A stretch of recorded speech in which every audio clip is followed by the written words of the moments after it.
Welcome to Weekly Wrap, only on KENS 5 Plus. I'm your host, Sarah Duran. Let's get to your biggest stories of the week. At number 5, the Spurs aren't headed home from Las Vegas jackpot winners, but they have plenty to build on after the New York Knicks knocked them out to take the NBA Cup. Spurs led most of the game on Tuesday from strong showings from Stephon Castle, Dylan Harper, and Victor Wembanyama. But in the fourth, the Knicks rallied and put their game in an extra gear to pull away with a 124-113 finals win. Despite the loss, players say these games still matter. People like money. Like, like it is what it is. Like that's life. Like I say, it gives you something to play for, and it's fun being able to go out into an environment like this and try to win a prize like that. Despite falling short, the Spurs say the experience and the stakes will only fuel them as the season moves toward a playoff push. At number 4, an update on the Rainbow Crosswalk near downtown San Antonio. Mayor Gina Ortiz Jones has confirmed that TxDOT has denied the city's request to keep the Pride District's crosswalks. In October, Governor Greg Abbott ordered the removal of any and all political ideologies from Texas streets. The crosswalks located at the intersection of North Main Avenue and East Evergreen Street within the Pride Cultural Heritage District have been a point of contention since the order. We spoke with Mayor Jones, and here's what she had to say. We were the request for exemption was in fact denied. Again, that was not a surprise, right? I said very early on I was not optimistic about that, just because I know the intent here is frankly something other than public safety. The crosswalks are expected to be removed sometime early next year. At number 3, the Centers for Disease Control and Prevention, they've adopted new guidance for hepatitis B vaccines for babies. The agency now recommends shared decision-making between healthcare providers and mothers who test negative for the virus instead of recommending babies be given the vaccine dose at birth. Some health experts say the new approach will create confusion that could have serious consequences. Well, feasts and food, always two big staples of the holiday season. But as KENS 5's Jeremy Baker reports, for those with diabetes, sampling savory sweets can still be a success, but it has to be done in moderation. During the holidays, many of us gorge on cakes and cookies. But for those with diabetes, focusing on connections with people while having small tastes of those treats is how experts say is a sweet way to spend the season. That doesn't mean we can't enjoy some of those special treats that are around, but thinking about doing it more in moderation and really enjoying that company that you're with during that time. Man, I am so hungry, but I'm skipping breakfast and lunch today. Skipping meals so you can eat more when the family gets together might work for some people, but if you're watching your blood sugar, holding off could actually be a holiday hazard. Oftentimes people will save up for that big meal later in the day, and that's where that overeating and overconsumption can really occur as well. The American Diabetes Association says 1 out of every 2 people living with type 2 diabetes says managing their condition during the holiday season is more difficult than other times of the year. And in a recent survey conducted by the American Diabetes Association and the American Heart Association, reported 28% of people found health goals being their top holiday season concern. There are other lesser-known risk factors that can affect your blood sugar too, including sleep, exercise, stress, inconsistent meal times, smoking, and dehydration. Anxiety is a big one too, and around the holidays, people find so much to stress about. Cortisol from stress actually raises your blood sugar. So learning to manage those hidden drivers can also be an important way to figure out what's going on. For more tips on healthier eating during the holidays for those with and without diabetes, head to this story on KENS5.com. In the studio, Jeremy Baker, KENS 5. The Weekly Wrap is back after this break. Go ahead. Take a look at the faces of San Antonio Zone. When you look into their eyes, you see passion, you see hard work, you see familia. Generations of people who embody a rich culture of respect, honor, and originality. We're all in San Antonio, but more importantly, San Antonio is in us. It's what makes us special. It's why we're proud to be San Antonio's own. A broken vehicle fixed after 5 months of no help. KENS 5 made it 100% better. A busted windshield fixed after getting the runaround from a contractor. And you guys did it. Y'all were amazing. A much-needed tax refund this man couldn't access. Yep, fixed. KENS 5 actually helped me out quite a lot, actually. Have a consumer problem you can't solve? Call KENS. Weekdays at 6 on KENS 5. Got a problem, call KENS. They will solve the problem.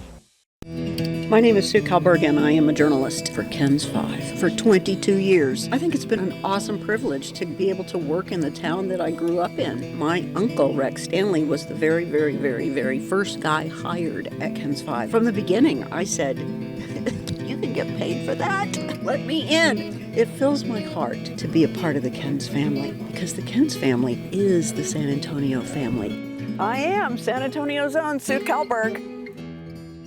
We want to get you breaking news right now. Here, let me show you the police activity. New insight into a deadly police shooting. We just got an update from fire officials. We'll continue to keep you updated. Stream extended coverage, live or on demand, right here on KENS 5+. At number 2, Los Angeles officials have charged film director Rob Reiner's son, Nick Reiner, with first-degree murder in the deaths of his parents. Officials say they believe he killed his parents using a knife. New security video shows Nick in a convenience store shortly before his arrest Sunday night. Outside the store, police arrested him. It's still unclear when the alleged attack occurred and how long the couple had been dead before their bodies were discovered. A 90-year-old woman on the Northwest Side got a $300 bill from the city after a visit from the fire department. The woman didn't understand what it was for, but after she called KENS, the city was able to dismiss it. KENS 5 reporter Andrew Moore explains what happened. Magdalena Caballero called the fire department because of smoke in her kitchen, and they did come out right away. But because of an error in the way that the call was reported, she ended up getting a bill for an unregistered alarm system. That bill turned out to be an error, but she didn't know what to do to fix it. Still, after KENS 5 got involved, the city immediately dropped the bill. And I came down and just went, oh my God, the whole thing was full of smoke. Mrs. Caballero's kitchen filled up with smoke back in October. She still doesn't know what happened, but the San Antonio Fire Department showed up and cleared the home right away. They looked around, they didn't find nothing. SAFD also made sure her smoke alarms were installed correctly for the future. Caballero thought everything was fine, but a few weeks later, she then got this City of San Antonio bill for $300. $250 of that was for operating an unpermitted or expired alarm system. The rest was for permit registration charges. She didn't understand any of it. I said, I can pay that amount. So finally, she called KENS 5. Okay, what is that? So KENS 5 then looked at the bill and those particular charges. It is true that the city of San Antonio does require residents to pay permit fees for automated fire alarm systems, and they do collect fees for false alarms generated by those systems. But in this case, Caballero didn't have an automated fire alarm. She had just called them on the phone. I called 911. Okay. KENS 5 then contacted the fire department and the San Antonio Alarm Office. The fire department immediately looked into this, and they discovered the fire call had been incorrectly labeled as a false alarm. The city quickly canceled that bill, and they gave her a call the same day. She goes, well, don't worry about it. I already took care of it. You don't have to pay anything. Caballero says she's thankful the city sorted it out so quickly, and she's glad she called KENS 5. I was very nervous. I don't let nobody to come and knock on my door because I owe some money. And thank God you answered my call. And the fire department also told us that repeated false alarms coming from automatic alarm systems have created a bit of a problem in the city because they end up responding to lots of calls that are no emergency at all. And that's why the city is trying to get people to register these systems. Still, if you believe you've been fined incorrectly, go to KENS5.com and we have the information to contact the city and get it sorted out. For Call KENS, Andrew Moore, KENS 5. Glad things got figured out. All right, stick with us. We'll be right back. Go ahead. Take a look at the faces of San Antonio Zone. When you look into their eyes, you see passion. You see hard work. You see familia. Generations of people who embody a rich culture of respect, honor, and originality. We're all in San Antonio, but more importantly, San Antonio is in us. It's what makes us special.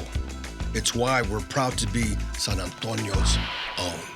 Talked to this police officer, and she told me to call KENS 5. Every week, KENS 5 is looking out for San Antonio's own. The next day after you left, they sent a professional AC guy, and my AC's working now. If you've been wronged by someone, It was shocking. Clearly, something went wrong. or a business, I couldn't believe it was happening. just call KENS. Weekdays at 6, only on KENS 5. I got my vehicle back. I'm rolling again. So call KENS 5 to help you if you need help too. Born and raised on the northwest side of San Antonio, Texas. Generations of my family have been from this part of Texas. I have Fiesta roots. I have Spurs roots. I have Texas Fighter roots. Played basketball at Clark. Basketball was a huge part of my life for 16 years. My comfort dish, a plate of chilaquiles with salsa verde. I grew up watching KENS 5. I am who I am because of this beautiful city. I hope that they can find a sense of pride knowing that their creation is helping deliver them the most important news of the day. I'm Alicia Nieves, and I'm proud to be from this beautiful city. If you want a meal that will make you say, So good! That is fantastic. catch Neighborhood Eats, where we find the best local restaurants. Streaming now on KENS 5 Plus. Welcome back now to this week's Quick Hit with Meredith Haas, talking about meat allergies, kimchi, and much more. I don't know if y'all have heard, but there is an allergy people have developed to red meat because of a tick. Well, now someone has reportedly died. Apparently this guy, who's from New Jersey, was super healthy, but hours after eating beef, he collapsed and died.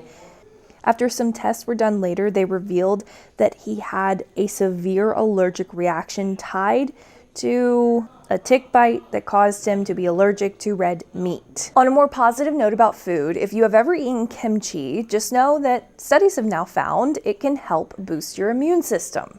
A new study has shown that the consumption of kimchi has helped build some people's immune systems while preventing harmful overreactions.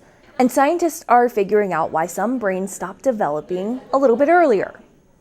Basically, they're studying these little brains grown in labs, yes, grown in labs, that show what disrupt early brain cell divisions, causing crucial cells to disappear too soon. Thank you for watching this week's Quick Hits. I'm Meredith Haas. At number 1, in Australia, the first funerals were held this week for victims of Sunday's mass shooting at Sydney's Bondi Beach. 15 people were killed as they celebrated the first night of Hanukkah.